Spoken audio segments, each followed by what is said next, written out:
Hello everybody. आज की इस वीडियो में मैं डिस्कस करने जा रहा हूँ दिल्ली यूनिवर्सिटी एंट्रेंस एग्जामिनेशंस के लिए वीडियो। और जो ये क्वेश्चन डिस्कस करूँगा वो 2019 की जो प्रॉब्लम्स हैं उन्हें डिस्कस कर रहा हूँ, कुछ प्रॉब्लम्स को और कुछ को फर्दर आगे डिस्कस करूँगा। तो एक प्रॉब्लम क्वांटम मैकेनिक्स से इसमें मैं डिस्कस कर रहा हूँ और एक एटॉमिक फिजिक्स की प्रॉब्लम है और बाकी आगे डिस्कस करूँगा। आप जो है बताएँ जो क्वेश्चंस नहीं आपसे निकल रहे हैं, क्योंकि जो प्रिपरेशंस में हैं उन्हें सबसे ज़्यादा रिक्वायरमेंट होती है जो पेपर्स हैं पीछे के उन्हें सॉल्व करें। तो उसी को दृष्टिगत रखते हुए वीडियो मैंने बनाई है। मुझे उम्मीद है कि निश्चित तौर से फिजिक्स के स्टूडेंट को लाभ देगी। तो पहला क्वेश्चन मैं डिस्कस कर रहा हूँ। इस क्वेश्चन में क्या कहा गया है कि सैंपल ऑफ सर्टेन एलिमेंट, इसमें जो क्वेश्चन नंबर 1 में डिस्कस कर रहा हूँ ये पहला क्वेश्चन एटॉमिक का है। A sample of certain element is placed in A 0.3 Tesla magnetic field. तो एक सैंपल है एक सर्टेन एलिमेंट का और उसको ऊपर जो मैग्नेटिक फील्ड लगा रखा है वो 0.3 टेस्ला मैग्नेटिक फील्ड लगा रखा है। How far apart are the Zeeman component of 450 nanometre spectral line of this element. तो पूछा है कि जो नॉर्मल हाउ फार अपार्ट होंगे जो जीमान कंपोनेंट हैं वो कितने होंगे। तो ये क्वेश्चन है और लैम्डा दे रखा है 450 नैनोमीटर। तो क्वेश्चंस में देख लें क्या क्या हमें क्वेश्चन में दे रखा है।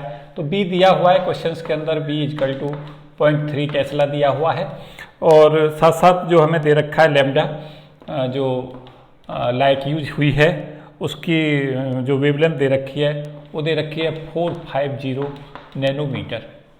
याद रखें कि 1 नैनोमीटर जो होता है मुझे उम्मीद है सबको पता होगा, ये होता है हमारा 10⁻⁻9 मीटर के इक्वल, और 1 एंगस्ट्रॉम जो होता है वो होता है हमारा 10⁻10 मीटर के इक्वल।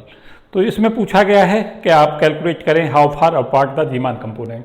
तो जीमान कंपोनेंट का जो एक्सप्रेशंस है पहले मैं फ्रीक्वेंसी की फॉर्म में लिख रहा हूँ। डेल म्यू जो होता है वो होता है हमारा EB/4πm।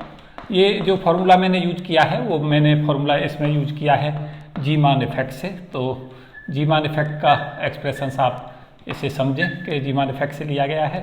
थोड़ा सा ब्रीफ आइटम इसे दिए दे रहा हूँ कि ये कहाँ से हमें ऑब्टेन होता है। उसमें बेसिकली जो डेली होता है जीमान इफेक्ट में, डेली की वैल्यू ओमेगा इंटू LZ होती है और ओमेगा जो होता है वो होता है हमारा EB/2m। ये नॉर्मल प्रेसेशन फ्रीक्वेंसी होती है ओमेगा, और LZ जो होता है वो होता है हमारा ml/h कट। तो यहाँ से जो वैल्यू ये कैलकुलेट होती है वो आती है हमारी EB/ml और h/4πm, इस तरीक़ा से आती है। और जब हम अंतर कैलकुलेट करते हैं तो एक बार ml को जो कैलकुलेट करते हैं एनर्जी के लिए, ये मैग्नेटिक ऑर्बिटल क्वांटम नंबर है, तो ml की वैल्यू को 0 ले लेते हैं और एक बार ml को 1 ले लेते हैं, उनके बीच का जो एनर्जी डिफरेंस है उसे कैलकुलेट करते हैं। जैसे ये हमारे 3 कंपोनेंट हमें मिलते हैं जीमान इफेक्ट में, तो यहाँ जो होगा वो ml की वैल्यू 0 के करस्पॉन्डिंग होगा, ये ml 1 के करस्पॉन्डिंग होगा, इधर ml बराबर -1 के करस्पॉन्डिंग होगा। तो यहाँ पे ml की वैल्यू को 0 लें और एक बार ml को वैल्यू को 1 लें, इन दोनों के बीच का एनर्जी डिफरेंस हम कैलकुलेट करें। डेली को h डेल म्यू लिख लें और E बराबर h न्यू से लिया गया है तो डेली हो जाएगा h डेल्टा म्यू, और ml को एक बार 1 और एक बार 0 लेकर, क्योंकि ये डिफरेंस हमें कैलकुलेट करना है तो ये वैल्यू सिंपली जब 1 और 0 के लिए हम लेंगे और उनका अंतर करेंगे तो ये सिंपली हमें जो वैल्यू मिलेगी वो EBH/4πm हमें वैल्यूट होगी, और S से H को कैंसिल कर लेंगे तो ये एक्सप्रेशंस हमें इजीली ऑब्टेन हो जाएगा, del mu equal to EB/4πm। तो सभी जानते हैं कि नॉर्मल जीमान इफेक्ट में जब स्पेक्ट्रल लाइन को मैग्नेटिक फील्ड में पुट कर देते हैं तो हमें जो कंपोनेंट मिलते हैं 3 कंपोनेंट्स मिलते हैं। 2 कंपोनेंट जो होते हैं वो हमारे इस तरीक़ा से मिलते हैं, एक लाइन यहाँ पे मिलती है और एक राइट और लेफ्ट में मिलती है। इस तरीक़ा से जीमान इफेक्ट हमारा होता है।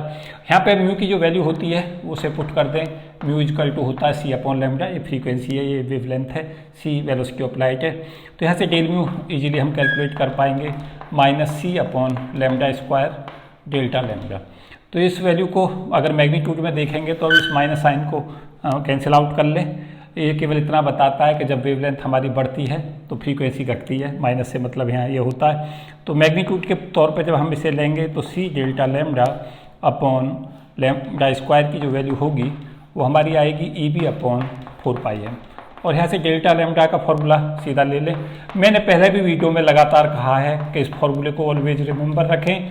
लगातार क्वेश्चंस मैंने इस पे देखें, पहले भी गेक, नेट, पार्क, जेस, टिफर सब पे फॉर्मूलों पे इस फॉर्मूले पे बेस क्वेश्चन पूछे गए।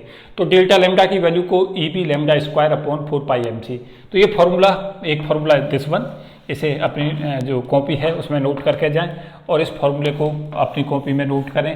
इसको रिवीजन में भी करके जाएं। जब भी आप MSc फिजिक्स या कॉम्पिटिटिव दुनिया में जब भी जीमान इफेक्ट से क्वेश्चंस मैंने देखा है तो इन दोनों फार्मूलों पर सबसे ज़्यादा बार क्वेश्चंस को देखा गया है, 4 पाई m इंटू सी। तो यहाँ पे अब हमें क्वेश्चंस में देखें, जब हमारे पास वैल्यू आ गई तो यहाँ पे कुछ क्वेश्चंस थ्योरेटिकल भी पूछे जा सकते हैं। जैसे कहेगा कि जो चेंज जो है डेल्टा लैम्डा ये किन किन फैक्टरों पर निर्भर कर रहा है। तो डेल्टा लैम्डा यहाँ पे दो चीज़ों पर निर्भर करता है। It is function of the lambda square जो यहाँ पे वेवलेंथ में चेंज आएगा, और एक हमारा बी पर निर्भर कर रहा है। तो यहाँ पे डिपेंडेंसी भी पूछ लेता है कई बार, तो इसको भी तैयार रखें। साथ साथ ये याद रखें कि बी, अब हमारे पास क्वेश्चंस में क्या बचा कि बी की वैल्यू को 0.3 और लैम्डा की वैल्यू को 450 नैनोमीटर यहाँ पे पुट कर दें और इसे सॉल्व कर दें। तो यहाँ से जो वैल्यू मैंने सॉल्व करके देखी थी, आप, मुझे उम्मीद है कि कैलकुलेशन वाला पार्ट उसे आप करके देखेंगे तो आपको यहाँ से जो आंसर आपको मिलेगा ये सॉल्व करके वो मिलेगा 0.00 और 283 नैनोमीटर। तो ये इस तरीक़ा से सॉल्व होगा। मैंने इसकी पूरी फिजिक्स आपको डिस्कस कर दी है, फॉर्मूला जो है ब्रीफ में डिस्कस कर दिया है किस तरीक़ा से आएगा और वैल्यू बता दी है।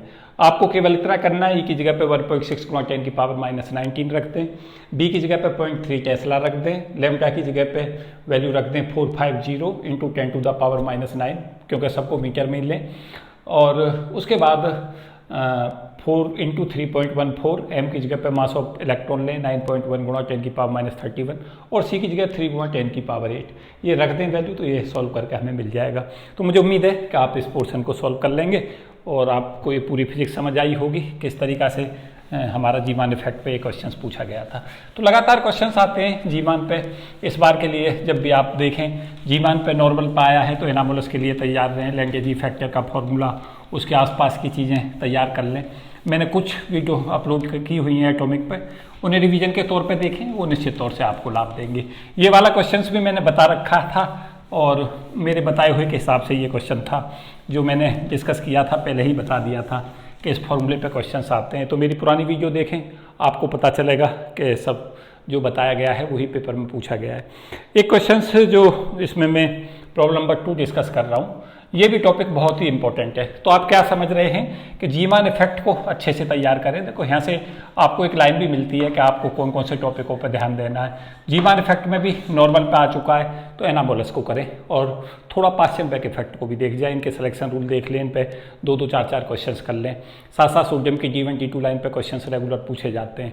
तो D1 D2 लाइन्स में याद रखें कि D1 में ट्रांजिशन कहाँ होता है, D2 में कहाँ होता है, और उनके लैंडेजी फैक्टर्स के साथ के फॉर्मूले, ये सब चीज़ें ध्यान रखें। नॉर्मल और एनामोलस और पास्चेनबैक तीनों इंपॉर्टेंट हैं, तीनों की सिलेक्शन रूल इंपॉर्टेंट हैं। मैंने के बहुत सारी वीडियो वहाँ पे दे रखी हैं, मुझे उम्मीद है कि आप सब लोग पढ़ रहे होंगे उन्हें। और क्वेश्चन नंबर 2 जो है वो मैं बता दूं, ये क्वेश्चंस जो दूसरा डिस्कस कर रहा हूँ इसमें क्वेश्चंस में दे रखे हैं कि 2 इलेक्ट्रॉनों से कॉलिजन होता है एक फोटोन का, और फोटोन की जो वेवलेंथ है वो लैम्डा जो दे रखी है वो दे रखी है क्वेश्चंस के अंदर 0.4 एंगस्ट्रॉम, ये लैम्डा दे रखा है, और कहा कि ये सफ़र करता है 2 सक्सेसिव कॉलिजन विद 2 इलेक्ट्रॉन्स। तो 2 सक्सेसिव कॉलिजन्स बताए हैं कि जो हमारा एक फोटोन है जिसकी वेवलेंथ बता रखी है 0.4 एंगस्ट्रॉम, ये 2 सक्सेसिव कॉलिजन करता है, और ये कॉलिजन जो करता है वो किन से करता है, 2 इलेक्ट्रॉनों से करता है। और उसके साथ साथ कहा है कि जब पहला डिफ्लेक्शन आता है, फर्स्ट डिफ्लेक्शन, तो फर्स्ट डिफ्लेक्शन पे जो एंगल है उसे मैं θ1 बोल रहा हूँ, वो 90 डिग्री आता है, और जब वो दूसरे इलेक्ट्रॉन से करता है तो वहाँ पर डिफ्लेक्शन जो आता है वो आता है 60 डिग्री। तो हमारा जो क्वेश्चन है वो बेसिकली बहुत ही महत्वपूर्ण एक टॉपिक है हमारा कॉम्पटन इफेक्ट। तो ये कॉम्पटन इफेक्ट से पूछा गया है, तो आप देख रहे हैं जीमान इफेक्ट पे क्वेश्चन है, कॉम्पटन इफेक्ट पे क्वेश्चन है। तो ये ऐसे टॉपिक है कि इनको आपको बहुत अच्छे से तैयार करके रखना चाहिए, और मैं लगातार कंपटीशंस के लिए बताता रहा हूँ कि आप जब भी आप क्वेश्चंस को सॉल्व करें तो देखें कहाँ कहाँ से पेपर पूछा जा रहा है। तो आप Compton effect, photo electric effect, pair projection से ऐसे टॉपिक है, यहाँ से क्वेश्चन पूछा जाता है, तो अच्छे से तैयार करके रखें। मैं क्वेश्चन समझा रहा हूँ कैसे आपको सॉल्व करना था। तो सभी जानते हैं कि जो डेल्टा लैम्डा होता है चेंज इन वेवलेंथ h/m0c, ये हमारी h/m0c को हम बोलते हैं कॉम्पटन वेवलेंथ। तो ये सबसे पहले ये फॉर्मूला यूज करेंगे, delta lambda change in wavelength जो होगी, जैसे हमारा क्या होगा इस तरीक़ा से, जैसे हमारे इलेक्ट्रॉन घूमते रहते हैं न्यूक्लियस के चारों तरफ, अगर यहाँ से इलेक्ट्रॉन कॉलिजन करता है, पहला कॉलिजन करता है, तो बता रहा है कि जो एंगल ऑफ स्कैटरिंग है वो कितना है। तो एंगल ऑफ स्कैटरिंग यहाँ पे जो दे रखा है वो 90 दे रखा है। h/m0c की वैल्यू ऑलवेज रिमेंबर रखें, क्योंकि इसके लिए सॉल्व ना करें, ये आपको रिमेंबर ही रखनी है। 0.0243 इसकी वैल्यू होती है कॉम्पटन वेवलेंथ की। h Planck constant, m0 mass of rest mass of electron, c velocity of light होती है। इसको जब सॉल्व करते हैं तो ये वैल्यू हमें मिलती है एंगस्ट्रॉम में। और 1 माइनस, और एंगल दे रखा है 90 डिग्री पर डिफ्लेक्शन है। और यहाँ पे फॉर्मूला यूज कर दें lambda dash minus lambda. Lambda dash जो स्कैटर्ड फोटोन होगा, जो स्कैटर्ड फोटोन है उसकी वेवलेंथ है, और लैम्डा जो है वो इंसिडेंट फोटोन की वेवलेंथ है। तो यहाँ पे लैम्डा डैश की जो वैल्यू होगी वो हमारी हो जाएगी लैम्डा प्लस, यहाँ पे cos 90 जीरो हो जाएगा, तो ये वैल्यू आ जाएगी 0.0243 एंगस्ट्रॉम।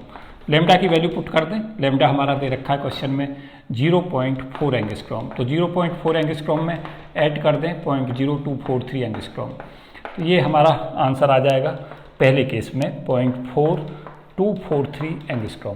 तो ये हमारा जो इलेक्ट्रॉन है, जो यहाँ से फोटोन टकराया था पहले इलेक्ट्रॉन पे, उसके बाद जो वेव यहाँ पे फोटोन मिलेगा हमें स्कैटर्ड होकर, उसकी वेवलेंथ ये होगी। अब ये दूसरा कॉलिजन फिर होगा, क्योंकि इसमें बताया है कि 2 सक्सेसिव कॉलिजन होते हैं, पहले इलेक्ट्रॉन से कॉलिजन के बाद में फर्दर दूसरा कॉलिजन होता है।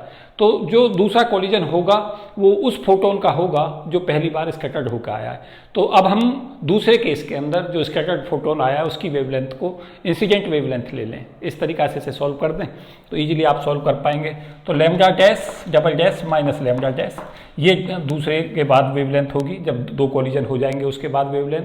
लैम्डा डैश फर्स्ट कॉलिजन के बाद जो वेवलेंथ है वो होगी इजकल टू h/m0c, और फॉर्मूले में लगा दें 1 माइनस cos θ2, और θ2 की वैल्यू यहाँ पे क्वेश्चन में दे रखी है 60 डिग्री। तो यहाँ से हमारा लैम्डा डबल डैश की जो वैल्यू है वो मिलेगी हमें लैम्डा डैश प्लस, और यहाँ पे जब हम θ2 की जगह पे 60 ले लेंगे तो ये देख लें cos 60 की वैल्यू हाफ होती है, तो 1 माइनस हाफ जो ये हाफ हो जाएगा।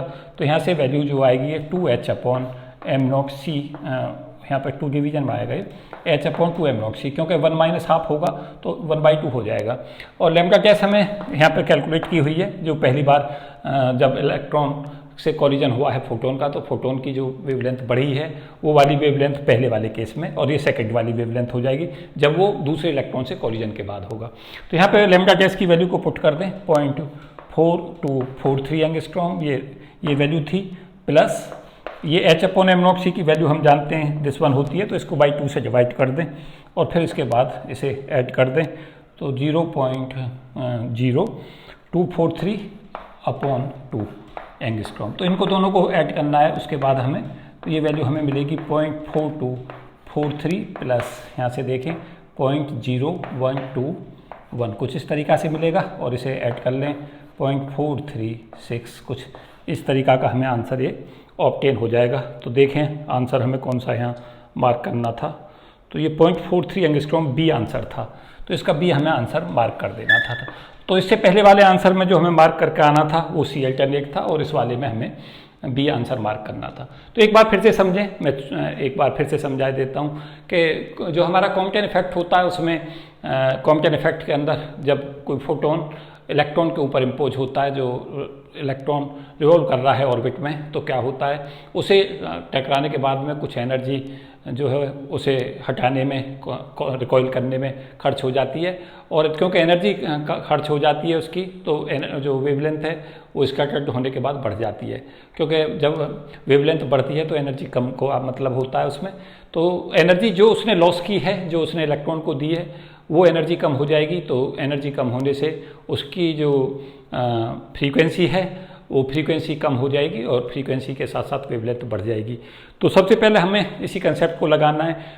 2 सक्सेसिव कॉलिजन है, तो जो पहले इलेक्ट्रॉन से कॉलिजन हुआ है उसमें पहले, उसके बाद देखें कि वेवलेंथ में जो स्कैटर्ड फोटोन है पहले के बाद वो कितनी हो गई है, उसे मैंने दिखा रखा है यहाँ लैम्ब्डा डैश से। और फिर वो वाला जो फोटोन है स्कैटर्ड जो पहली बार हुआ था वो दूसरे वाले इलेक्ट्रॉन से जाके कॉलिजन करेगा, तो सेकंड स्कैटरिंग होगी। और उस समय पे सेकंड केस के लिए वो जो पहली बार स्कैटर्ड होकर आया था वो ओरिजिनल इंसिडेंट वेवलेंथ की तरह काम करेगी। ये दो कंसेप्ट इसमें अप्लाई करने थे, तो बहुत अच्छी प्रॉब्लम मैं इसे कहूँगा। 3 के लिए आएगा तो उसी तरीक़ा से इस पैटर्न को बढ़ा दें। आप सदा पेपर में सॉल्व करते समय याद रखें कि क्वेश्चन पहले 1 के लिए पूछा जाता था, एक ही कॉलिजन कराता था, अब 2 कॉलिजन होने लगे, अब हो सकता है आगे क्वेश्चंस 3rd कॉलिजन करा दे। तो 3rd में ये करना कि पहले अगर 3 में आता है तो 3 एंगल दे देगा, और उसमें वही कंसेप्ट आपको लगाना है कि पहली इलेक्ट्रॉन से कॉलिजन के बाद क्या वेवलेंथ होगी, फिर जो पहले के बाद रहेगी वो सेकंड के लिए इंसिडेंट की तरह काम करेगी वेवलेंथ। और इसी तरीक़ा से जो 3rd केस में होगा वो सेकंड वाले केस के अंदर जब स्कैटरिंग होकर आएगा फोटोन तो वो इंसिडेंट की तरह काम करेगी। तो इस तरीक़ा के कंसेप्टों को बहुत अच्छे से रहें और क्लेवर होकर अपनी तैयारी करते रहें। मुझे उम्मीद है कि आप निश्चित तौर से सफल होंगे। तो मुझे उम्मीद है कि दोनों क्वेश्चंस आपकी समझ आए होंगे। कुछ और सॉल्यूशंस मैं अपलोड करूँगा। Thank you and best wishes for all of you. जय हिंद।